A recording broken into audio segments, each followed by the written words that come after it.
এই তো গাইস, তো দেখো আজকে আমার বর আমার জন্য জন্মদিন পার হয়ে গেছে। আজকে আমার বর বাবু আমার জন্য পায়েস বানিয়েছে, তো আজকে আমাকে খাইয়ে দেবে।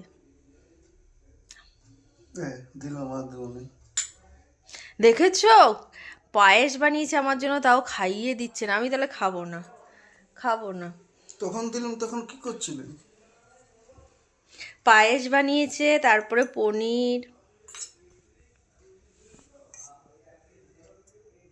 দেখো মুখটা। সত্যি তো, আমি যখন থাকবো না তখন কে বানাই দেবে? উপর থেকে দেখবো কে বানাই দিচ্ছে। আমি আছি, দারুণ হয়েছে। কিসমিস কোথায় পেলে? আমি যখন মরে যাব তখন। না না, সত্যি খুবই ভালো হয়েছে।